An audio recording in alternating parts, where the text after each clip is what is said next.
Halo, berjumpa kembali dengan channel sejarah.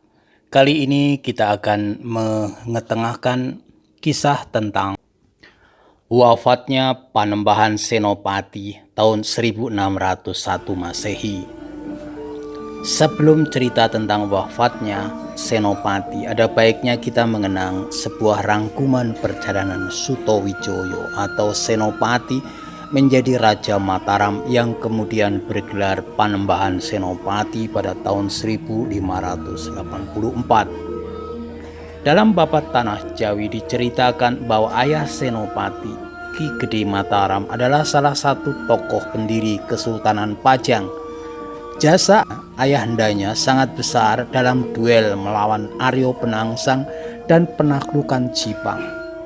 Pada tahun 1568 berdirilah Kesultanan Pajang dan Sang Sultan Hadiwijaya naik tahta dan memberi hadiah alas Mentaok untuk Ki Gede Mataram dan menjadi daerah Mataram yang kemudian menjadi milik Ki Gede Mataram.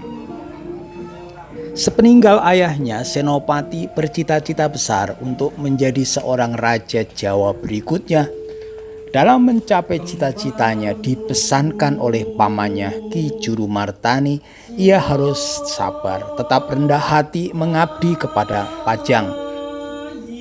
Setelah dalam perjalanan waktu, Pajang sepenuhnya dikendalikan Senopati, ia berhasil memperluas pengaruhnya hingga Demak, kemudian merangkul Sunan Giri dan merebut Jawa Timur.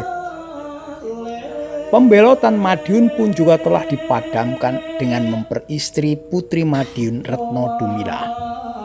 Walaupun kemudian perkawinan itu membuat retaknya hubungan Mataram dengan Pati, sekutu eratnya.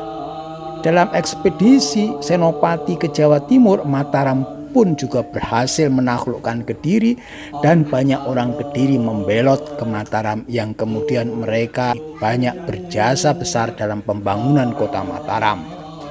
Kemudian sebelum pemerintahannya berakhir, Senopati ia berhasil memadamkan pemberontakan Pati. Tentang wafat Sang Senopati diceritakan dalam Babat Tanah Jawi bahwa setahun setelah Senopati menaklukkan Pati, Sinuwun sering sakit. Bahkan dalam beberapa kesempatan raja tidak berkendak dahar ataupun absen dalam pisuanan para adipati. Sebelum meninggal, ia pergi ke Demak mengantar pindahnya Adipati Puger ke Demak. Dalam perjalanan pulang, Sinuwun merasakan badannya lemah dan beliau terpaksa dipandu. Sinuwun menyadari sepenuhnya bahwa harinya akan tiba untuk menghadap Gusti Sang Moho Agung. Kemudian beliau singgah nyekar ke makam leluhurnya di Grobogan. Kemudian rombongan singgah ke desa Jenar di dekat Sragen karena beliau tampak lemah sekali.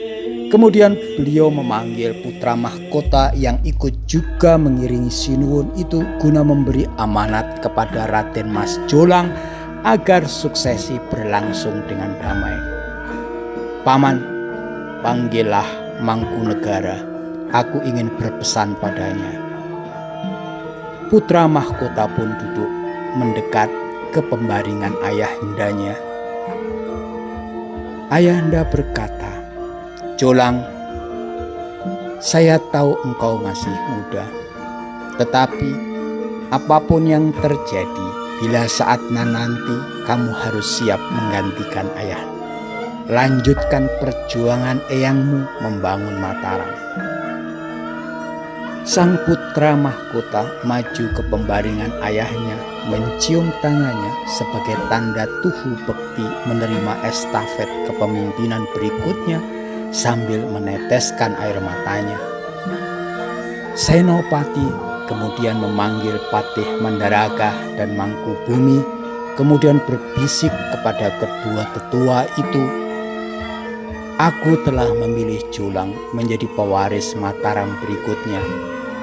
Siapapun yang melanggar amanat raja akan mendatangkan amarah dari sang penguasa jagat."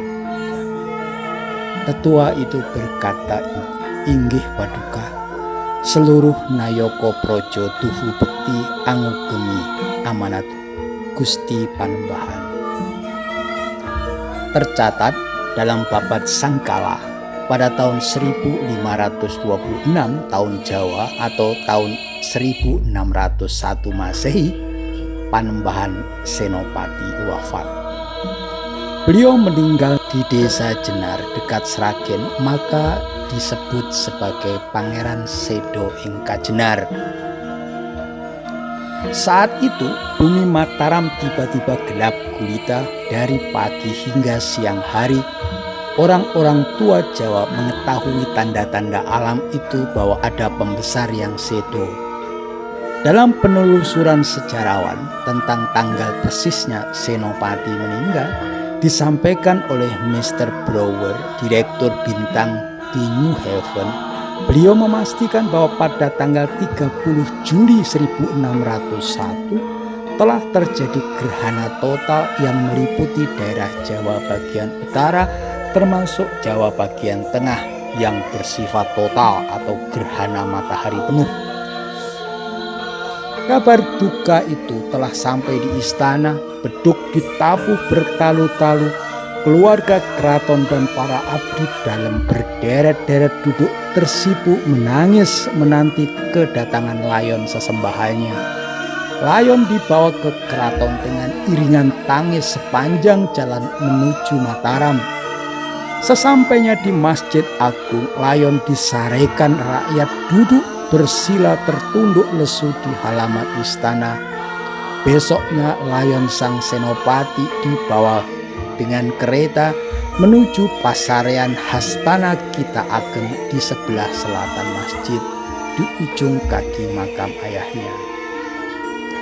Selamat jalan Panembahan Senopati Mataram.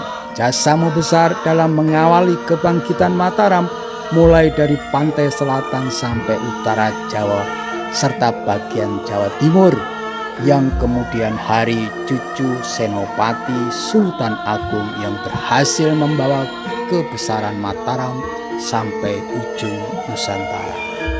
Demikianlah kisah sekilas tentang meninggalnya Panembahan Senopati. Semoga kita bisa mengambil hikmahnya.